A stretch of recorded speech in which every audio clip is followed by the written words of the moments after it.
défendre le budget du ministère de l'Enseignement supérieur, de la Recherche et de l'Innovation. Je voudrais avant tout remercier l'ensemble des députés qui ont pris la parole. Ils ont été nombreux. Cela témoigne encore de l'intérêt que vous portez à ce sous-secteur aussi stratégique qu'est l'enseignement supérieur. Et comme le disait tout à l'heure le président du groupe parlementaire, Benno Bokk Yakaar, c'est notre passé, notre présent et notre futur. Les débats ont été riches et j'avoue que en grande partie ça a été des contributions allant dans le sens d'améliorer. Et évidemment, nous acceptons, nous notons et nous ferons tout pour essayer d'améliorer dans le sens demandé par les députés de l'Assemblée nationale. Pour rappel, on peut commencer lors de l'élaboration du plan Sénégal émergent. Avant ça, il y avait bien sûr les concertations nationales sur l'enseignement supérieur avec les recommandations et les décisions ici d'un conseil présidentiel. Et dans le plan Sénégal émergent, l'axe 2, c'est le capital humain. Grosso modo, le président Macky Sall, ce qu'il a dit, c'est qu'il lui faut une éducation nationale et un enseignement supérieur capable de porter son ambition d'émergence pour le Sénégal. Parce qu'on ne peut pas, si on a du pétrole, on n'a pas d'ingénieurs, on a des problèmes. Si on veut faire l'autosuffisance alimentaire, on n'a pas d'agronomie, on a des problèmes. Donc, l'ambition d'émergence doit être portée par notre enseignement supérieur, notre recherche et notre capacité d'innover. Et c'est ce qui explique que cela est sur l'axe 2 du plan Sénégal émergent. Et comme nous l'avons tous dit ici, notre université, je l'avais rappelé en commission, c'est une université que nous avons héritée d'une grande puissance universitaire, il faut le reconnaître. Parce que quoi qu'on dise, la France, c'est une puissance universitaire. Et cette université, nous reconnaissons tous qu'elle a évolué et nous reconnaissons tous qu'elle a connu des moments de crise. Il y a eu les années blanches, le président même en a souffert, je crois, moi-même j'en ai souffert, et beaucoup d'entre nous peut-être ici en ont souffert. Donc ça n'a pas été un fleuve tranquille, comme on l'a dit dans le rapport. L'université, donc l'ambition du président donc, pour l'émergence devait s'adosser à des universités compétitives, c'est ce qui avait amené les 11 décisions. Pour résumer, qu'est-ce qu'on voulait faire? On savait que nous avions de plus en plus d'étudiants, donc il fallait élargir la carte universitaire.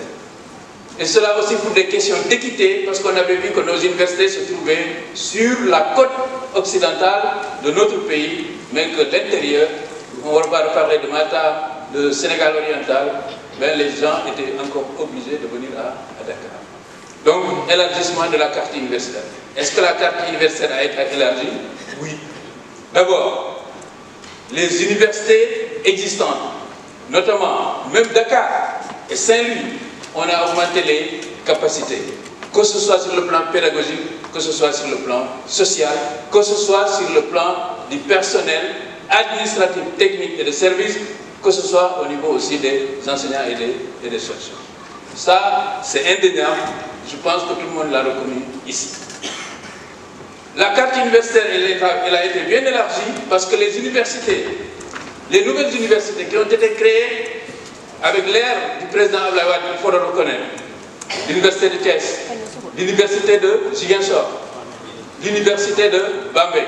Et je suis bien placé pour en parler parce que j'étais dans la commission scientifique pour la création de ces universités. Et je sais dans quelles difficultés on a commencé. Et quel est le niveau de ces universités aujourd'hui. Donc, de ce point de vue, la carte, bien sûr, a été, consolidée. Mais mieux, le président de la République, il avait ambitionné de créer l'université de Diamniadio pour une capacité de 30 000 places pour désengorger l'université de Dakar. Dieu merci, l'université a été construite et le 1er décembre, vous êtes invités à l'inauguration de l'université de Diamniadio, avec un amphithéâtre de 1500 places tout neuf, une université moderne, comme vous pourrez le découvrir le 1er décembre. Ensuite, il y a l'université de Sine Saloum El Hadji Ibrahima Niass. Là aussi, je vais revenir sur les chantiers. C'est une université en construction qui a déjà démarré et bientôt, en tout cas, les chantiers seront réceptionnés. Et si, d'ici un an, et je rassure les honorables députés de Sénégal oriental, les décrets pour la création de l'université sont en cours, aussi bien de l'université de Matam que de l'université de Tambacounda. Dès les prochains conseils de ministres, le président nous a instruit d'amener ces décrets pour qu'on les signe pour la création de ces universités et de nommer très rapidement les recteurs de ces universités pour aller vers la mise en place très rapidement, pour qu'elles puissent commencer le plus rapidement possible. Donc ça, c'était pour rassurer nos députés de Tambacounda. Ensuite, deuxième axe de réforme, c'était l'utilisation massive des nouvelles technologies pour améliorer l'accès des étudiants. Parce que nous savons tous que, vu le rythme d'augmentation des étudiants, il fallait trouver de nouvelles stratégies et tout le monde sait que les nouvelles technologies étaient utiles dans ce sens. C'est ce qui a motivé la création de l'université virtuelle du Sénégal et je vous dis que beaucoup de pays nous l'envient. Pas plus tard que la semaine dernière, j'étais à Bandung et le ministre du Niger va venir voir l'université virtuelle parce qu'ils veulent créer l'université virtuelle au Niger. Mais le plus important, c'est que la pandémie de la Covid-19 a démontré que ça, c'était une idée lumineuse parce que de toutes les façons, même les pays développés sont passés à un enseignement bimodal ou presque complètement virtuel pendant 2 ans parce que c'est la pandémie qui l'avait imposé. Donc, ce qu'il faut dire avec l'université virtuelle, c'est une excellente idée. Je suis d'accord qu'il faut améliorer. Je suis d'accord qu'il faut finaliser les ENO. Je suis d'accord qu'il faut augmenter les débits. Mais on doit être d'accord que ça, c'est une idée novatrice du président Macky Sall que nous devons consolider parce que ça participe à la modernisation de notre enseignement supérieur et que peut-être c'était même une obligation si on ne l'avait pas de le faire aujourd'hui ou demain ou d'aller faire du benchmarking dans d'autres pays parce que ce serait une nécessité. Il y avait aussi la gouvernance des universités. Et je dois dire que dans ce domaine, tous les textes normatifs ont été faits, les lois votées, vous l'avez voté ici à l'Assemblée nationale. Donc, ce qui reste, c'est de finaliser la mise en œuvre, les conseils d'administration, les présidents du conseil, et on s'est donné un délai d'ici la fin décembre d'essayer de mettre en place tous les conseils d'administration des universités du Sénégal. Donc ça, je pense que aussi, c'est une réforme qui a été bien menée. Ensuite, il y a la recherche et l'innovation. Il y a beaucoup de débats sur les budgets de recherche. Mais les budgets de recherche, elles sont dans les budgets des universités d'abord. Elles sont dans les salaires des professeurs d'université parce que dans chaque salaire de professeur d'université, petit ou pas, il y a une indemnité de recherche. Elles sont dans les budgets des universités parce que le Sénégal est un des rares pays qui octroie chaque 2 ans à tout enseignant-chercheur un billet d'avion open et une indemnité de 1 million pour aller dans un labo de son choix dans le monde entier pour travailler et mettre à jour ses recherches. Ça, je ne connais pas beaucoup de pays qui font ça. Donc ça fait partie aussi des budgets de recherche. Et les budgets de recherche sont aussi dans les budgets des facultés, parce que vous savez que l'université est autonome. Et il y a des financements qu'elle génère elle-même, ces universités. Par exemple, dans les inscriptions pédagogiques.